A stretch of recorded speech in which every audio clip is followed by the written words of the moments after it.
seara está madura, o verão já terminou. Cristo tem na mão a foice, o fim chegou. Lá no céu, no santuário,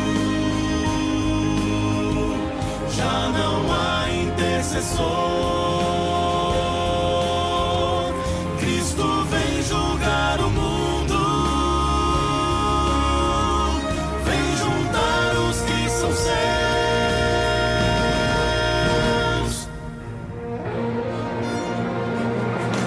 Breve virá, breve virá,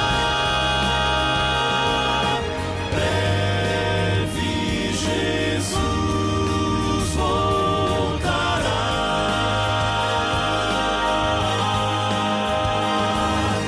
Breve virá, breve virá.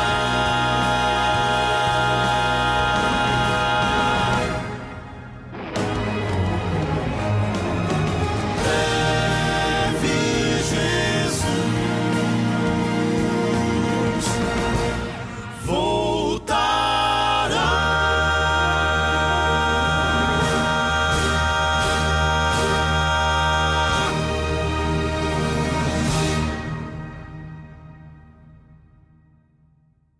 Olá pessoal, sejam mais uma vez muito bem-vindos ao canal Breve Virá, Breve Jesus Voltará. Amém? Louvado seja Deus por mais uma vez estarmos juntos aqui, conectados. Hoje nós vamos aprender um tema muito importante. Hoje eu vou explicar para vocês sobre o santuário, tá bom? É um tema muito importante, assim, ele vai começar a dar uma introdução no que eu vou explicar um pouquinho mais à frente para vocês. Eu vou explicar como que o anticristo atacou o santuário, o que é o santuário, tudo bom? Então, assim, nós vamos entender hoje sobre o santuário, tá certo? Portanto, eu quero levar vocês para a gente ir lá no Jardim do Éden, porque antes do pecado era tudo perfeito, tudo maravilhoso, tudo lindo, tudo assim esplendoroso. Então eu fico imaginando assim uma praia assim, eu vou projetar para vocês, ó, uma praia bonita assim como essa aqui, ó, com areia amarelinha, com esse mar lindo. Imagina o paraíso como que não deve ser. Aí Deus fez Adão e Eva no paraíso. Adão começou a dar o nome para a criação de Deus. E aí foi curtindo o paraíso, tudo lindo, maravilhoso, sem pecado.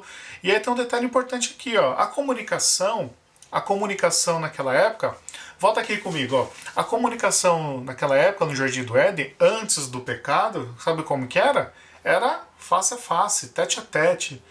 Portanto, Jesus se comunicava com Adão e com Eva de forma pessoalmente. Então eles se abraçavam, eles se beijavam, tá bom? Então eles se falavam pessoalmente, juntamente com os anjos. Só que o que aconteceu que cessou essa comunicação? O que aconteceu de fato? Olha comigo esse texto aqui de Isaías capítulo 59, verso 2, que diz o seguinte: Mas as vossas iniquidades fazem a separação entre vós e o vosso Deus, e os vossos pecados encobrem o seu rosto de vós para que não vos ouça. Ok? Portanto, por que aconteceu a separação? Por conta do pecado. Portanto, Deus não gosta do pecado, porém Ele ama o pecador. Tá bom? Então, um dos motivos, aí nós temos um problema. Se Deus ele não pode, por exemplo, estar com a sua criação de forma física, de que forma Deus ele estaria presente na vida do teu povo? E aí nós pensamos Deus pensou numa solução. O próprio Deus pensou numa solução. Êxodo capítulo 25, verso 8, eu vou explicar aqui para vocês aqui, ó. Ele diz assim, ó: E me farão um santuário para mim, e eu habitarei no meio deles. Voltando aqui comigo. Então, para que Deus pudesse resolver o problema do pecado, da comunicação, Deus falou o seguinte, ó: E me farão um santuário, com qual finalidade? para que eu possa habitar no meio deles. Tá bom? Olha aqui essa foto aqui, ó. Nós vamos aprender então sobre esse santuário aí, ó.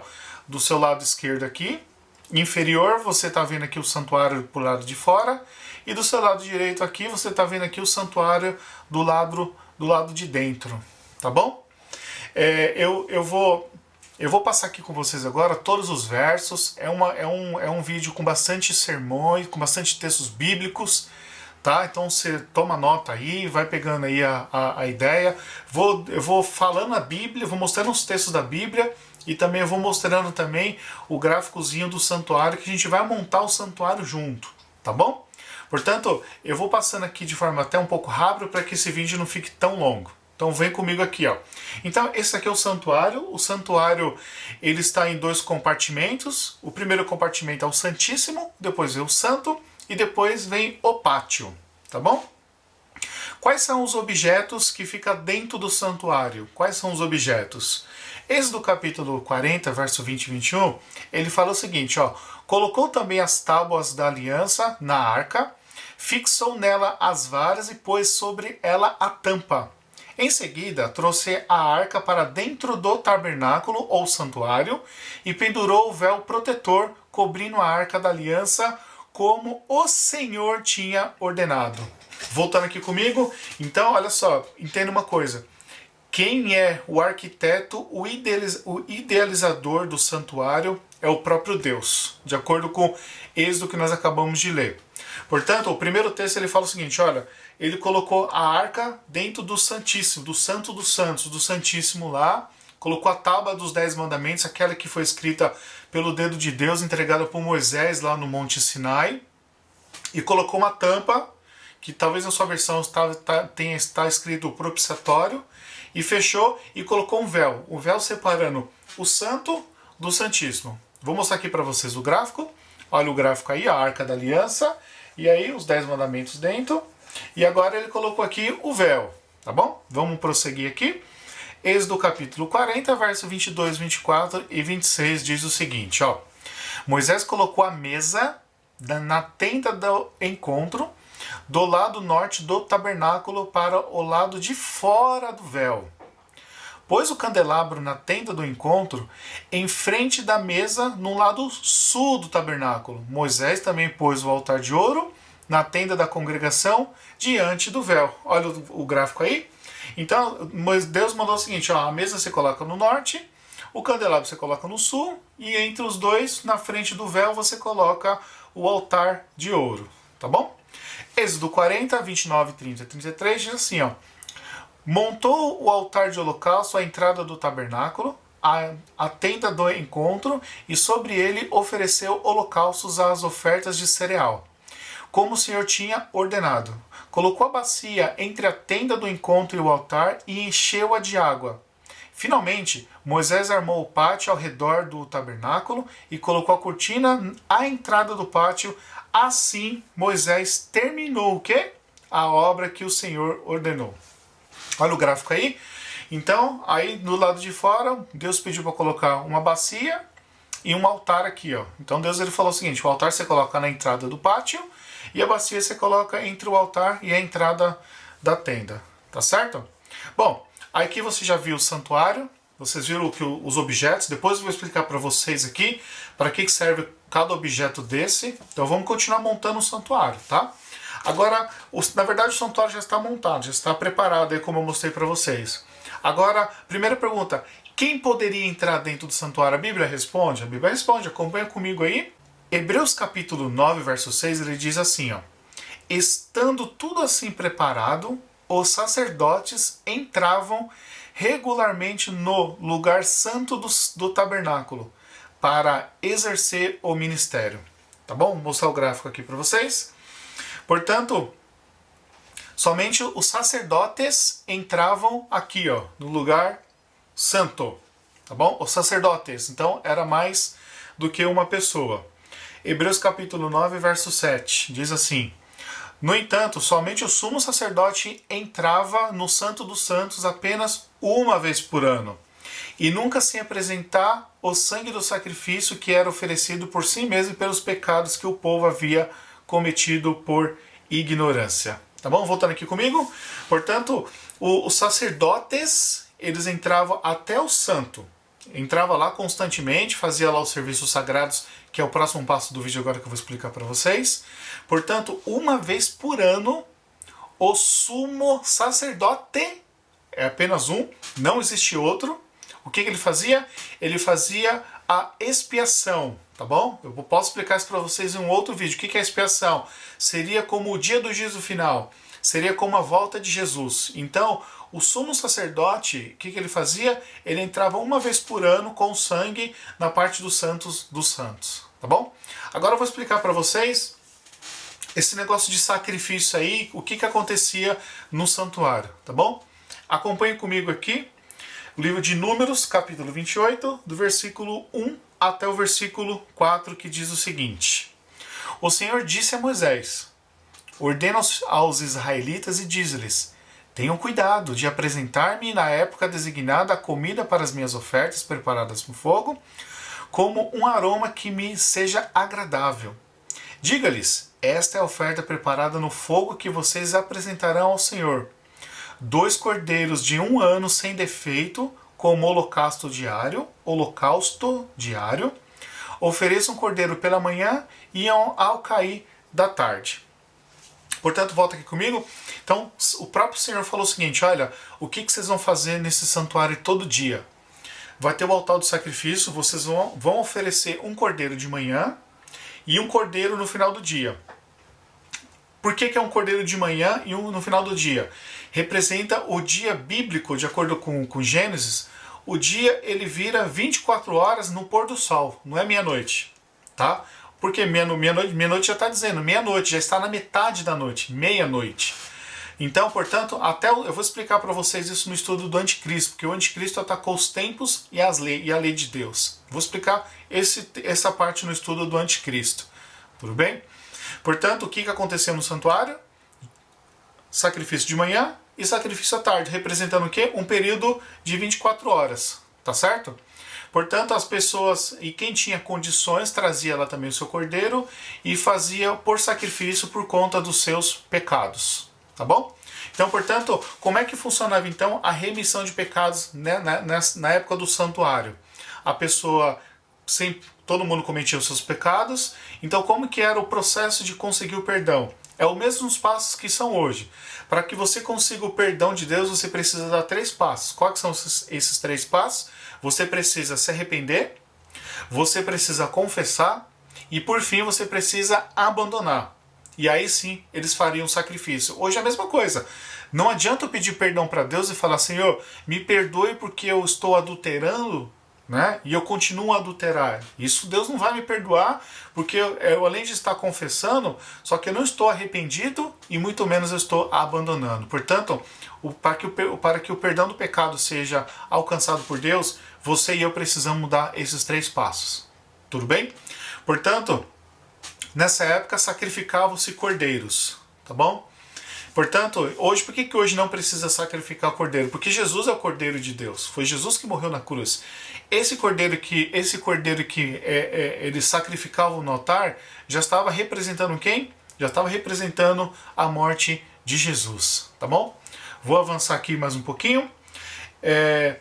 Levítico capítulo 4, eu vou ler o verso 2 e depois do 27 até o 31. Diz assim, ó: Fala aos filhos de Israel dizendo: Quando uma alma pecar por ignorância contra alguns dos meus mandamentos do Senhor, acerca do que não se deve fazer, e proceder contra algum deles, e se qualquer pessoa do povo da terra pecar por ignorância, fazendo contra alguns dos mandamentos do Senhor, aquilo que não se deve fazer, e assim for culpada, ou se pecado que cometeu lhe for notificado, então trará pela sua oferta uma cabra sem defeito, pelo seu pecado que cometeu. E porá sua mão sobre a cabeça da oferta da expiação do pecado e degolará no lugar do holocausto. Depois o sacerdote com seu dedo tomará do seu sangue e o porá sobre as pontas do altar do holocausto. E todo o restante do sangue derramará à base do altar. e tirará toda a gordura, como se tira a gordura do sacrifício pacífico, e o sacerdote queimará sobre o altar por cheiro suave ao Senhor, e o sacerdote fará expiação por ela, e ser-lhe perdoado os seus pecados. Tá bom? Eu quero explicar para vocês essa parte, assim, que é uma parte muito importante. Tá bom? Não sei se você conseguiu compreender. Então tinha todo um ritual. Então, por exemplo, eu cometi um pecado, aí eu levei uma cabra lá no santuário, falei qual que é meu pecado, tá bom? Eu falei no sentido de conhecer, não de confessar. E aí, né, aí eles fazem uma cerimônia, é como se tivessem pegado o meu pecado e ter colocado dentro daquele animal que é inocente, e ele foi lá e morreu no meu lugar. Isso está explicando exatamente o quê? Está explicando o que Jesus passou na cruz. Jesus, olha para mim, Jesus, ele merecia morrer na cruz? Ele não merecia morrer na cruz. Mas Jesus, ele morreu na cruz, ele era inocente. Ele não precisava ter morrido. Mas por que Jesus morreu? De forma espiritual, ele pegou nós pegamos os nossos pecados, colocando em cima de Jesus, e por conta disso, ele pagou o nosso preço. Tá bom? Agora eu quero explicar para vocês aqui. Apareceu aqui na palavra de Deus um livro, um nomezinho chamado expiação. Vou explicar para vocês aqui agora o dia da expiação. Portanto, vamos abrir aqui as nossas Bíblias no livro de Levítico, capítulo 16, verso 5, depois o Levítico, capítulo 16, versículo 8. Diz assim, ó: E da congregação dos filhos de Israel tomará 2 bodes para expiação do pecado e um carneiro para holocausto. E Arão lançará sorte sobre os 2 bodes, uma pelo Senhor e outra pelo bode emissário. No dia da expiação, recapitulando, o dia da expiação significa o quê? Era o dia do juízo final, é o famoso Yom Kippur. Então, todo ano acontecia o Yom Kippur. Então eles pegavam 2 bodes, o que acontecia? Um bode era o emissário e outro era um bode consagrado a Deus. Então, eles pegavam o pecado de toda a população de forma cerimonial e transferiam esses pecados por um bode. Pegava esse bode, matava o bode, e o sumo sacerdote pegava o sangue desse bode, e aí se ele entrava uma vez por ano lá no Santo dos Santos e despejava todo o sangue em cima da tampa da arca. Tá bom? E o outro bode, o que acontecia com o outro bode? Os sacerdotes pegavam esse bode e soltavam ele dentro do deserto. E aí o deserto tem algum recurso para sobreviver? Não tem. O deserto tem sombra, tem água? Não tem nada. Isso simboliza o quê? Está simbolizando aquele período de 1000 anos de Satanás. Lembra que eu expliquei para você no estudo do arrebatamento? Se você não assistiu, eu convido você para assistir lá, que é um estudo muito importante e muito interessante. Portanto, ali Deus já está dizendo o que vai acontecer no final da história. Tá certo? Portanto, o que representa o dia da expiação? Representa hoje a volta de Jesus. Amém ou não? De qualquer forma, eu preciso mostrar esses textos para vocês. Acompanhem comigo aqui. Levítico capítulo 16, versículo 15 e 16. Depois degolorá o bode da expiação, que será pelo povo, e trará o sangue para dentro do véu do santuário, lá no Santíssimo. E fará com seu sangue como fez com o sangue do novilho, e o espargirá sobre o propiciatório, a tampa lá, e perante a face do propiciatório. Assim fará expiação pelo santuário por causa das imundícias dos filhos de Israel e das suas transgressões, e de todos os seus pecados. E assim fará para a tenda da congregação que resiste com eles no meio de suas imundícias. Tá certo? Então eu mostrei o texto da palavra de Deus. Portanto, nesse dia era o dia da expiação. Quem se arrependeu conseguiu perdão, e quem não se arrependia dos seus pecados, o que acontecia? Deus o exterminava. Tá bom? Portanto, Deus ele sempre deixa a nossa escolha. Agora eu vou explicar para vocês o significado de cada item, de cada móvel do santuário. Acompanhe comigo aí na palavra de Deus. Olha só. Arca da Aliança. De acordo com Apocalipse, e Êxodo e Deuteronômio, vou mostrar aí para vocês. O que significa a Arca da Aliança? E abriu-se no céu o templo de Deus, e a Arca da sua aliança foi vista no seu templo. E houve o quê? Relâmpagos, vozes e trovões e terremotos e grande saraivada. Êxodo 25, 21, e porás o propiciatório em cima da arca, depois que houveres posto na arca do testemunho que eu tirei. Aí eu vou ler para vocês agora Deuteronômio 4, 5. Então escreveu nas tábuas, conforme a primeira escritura, os 10 mandamentos. Tá bom? Voltando aqui comigo. Portanto, a arca da aliança representa o quê? Representa os 10 mandamentos de Deus. Tá certo? Vamos avançar aqui, por conta do tempo. O que representa o altar de incenso? E veio outro anjo e pôs-se junto ao altar, tendo um incensário de ouro. E foi-lhe dado muito incenso para pôr o quê? Com as orações de todos os santos sobre o altar de ouro, que está diante do trono. Olha o Apocalipse 5, verso 8. E havendo tomado o livro, os 4 animais e os 24 anciãos prostraram-se diante do Cordeiro, tendo todos eles harpas e salvas de ouro, cheias de incenso, que são o quê? As orações dos santos. Portanto, o altar de incenso representa as orações. A mesa de pães, João 33, 35, porque o pão de Deus é aquele que desce do céu e dá vida ao mundo. E Jesus lhe disse, eu sou o pão da vida. Aquele que vem a mim não terá fome, e a quem crê em mim nunca terá sede. E aí João 5,39 diz, examinai as escrituras, porque vós cuidais ter nelas a vida eterna, e são elas que testificam de mim. Portanto, a mesa de pães representa a palavra de Deus. Candelabro, João capítulo 8, verso 12, falou-lhe Jesus, pois Jesus outra vez dizendo, eu sou o quê? A luz do mundo.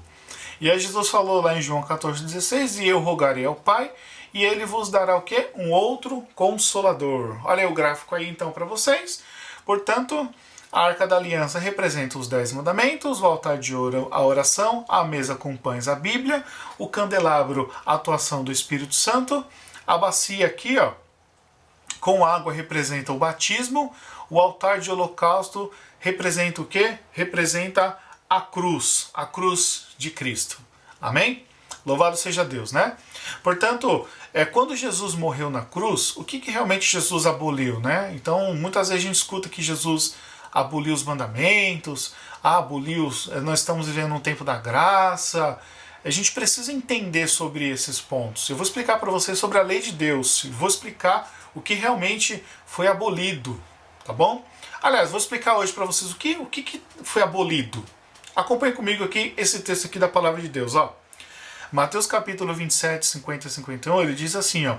Jesus estava na cruz pregado, e Jesus clamando outra vez com grande voz, entregou o Espírito. E eis que o véu do santuário do templo se rasgou em 2 lados, tá bom? Olha que interessante. O véu rasgou-se dos 2 lados. Então, o que realmente Jesus aboliu? A partir da cruz, a gente não precisa mais matar animais. Foi isso que Jesus aboliu, tá bom? Então, a gente não precisa mais matar animais, porque Jesus já morreu, Jesus já deu sua vida, ele já pagou o preço do resgate. A gente só precisa aceitar, tá certo? Portanto, a gente não precisa mais matar animais. Sabe o que a gente precisa matar? Sabe o que é? É muito mais difícil do que matar um cordeiro ou um carneiro. É matar o nosso eu. É matar aqui o nosso coração. A nossa natureza. Né? Não é difícil?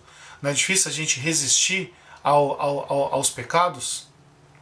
Portanto, o santuário de Deus, ele está exemplificando ali de forma bem resumida o plano da salvação. Tá bom? Aqui o santuário. Então, resumindo aqui novamente, aqui está o altar que representa a cruz, a bacia, representa o batismo. Olha aqui a atuação do Espírito Santo, a oração, a mesa de pães, os 10 mandamentos de Deus, tudo aqui, tudo bonitinho. Portanto, olha aqui, volta aqui comigo um pouquinho. Vocês viram que interessante? O mais interessante do santuário, aliás, eu gosto muito desse tema, né? Porque é um tema que eu estou explicando isso para vocês, mas é 0,0001% daquilo que o santuário. Se eu for explicar realmente o santuário de forma profunda, eu vou precisar fazer em torno de mais uns 28 vídeos desse, tá certo? De tão extenso que é esse assunto. Mas hoje você já sabe o que é o santuário, tá certo? Portanto, só mais uma curiosidade, ó. O próprio Deus, ele é o arquiteto do santuário. Foi ele que mandou colocar, por exemplo, a mesa no norte, o candelabro no sul. Foi ele que foi orquestrando tudo assim de forma posicional. Com cofre, tem um grande segredo nisso. Eu vou mostrar para vocês aqui agora, ó. Olha que interessante, ó. O santuário, pelo formato que Deus ordenou para Moisés, representa também o quê? Representa a cruz. E aqui nesse desenho, só nesse desenho aqui, eu consigo comprovar para vocês que, olha aqui, ó, por exemplo, diz aqui os 10 mandamentos, ele foi abolido. Então, ó, eu vou apagar aqui os 10 mandamentos, ó, apaguei. Existe cruz sem os mandamentos? Não existe. Se eu apagar, por exemplo, aqui, ó, mas eu vou apagar aqui o candelabro do Espírito Santo, ó, apaguei. Deixar tudo branco, ó. Existe cruz sem o Espírito Santo? Não, não existe. Portanto, volta aqui comigo. Portanto, o plano da salvação é completo. Nós temos que, o primeiro passo que nós temos que dar, sabe qual que é? Olha pelo santuário aqui de novo. O primeiro passo é, você precisa passar pelo holocausto. O primeiro passo, sabe qual que é? Você precisa aceitar Jesus como seu Salvador e entregar sua vida para Ele. Através do quê? Através do batismo. Depois de tudo isso, aí vem a atuação poderosa do Espírito Santo. O Espírito Santo já vem trabalhando antes com você, com certeza. E aí você começa a ter um relacionamento com Deus através da oração, através da Bíblia e também através da obediência. Tá certo?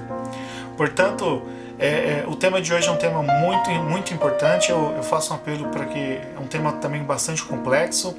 Por isso que eu trago até alguns gráficos, assim, alguns desenhos para vocês, para que vocês possam também compreender. Tá certo?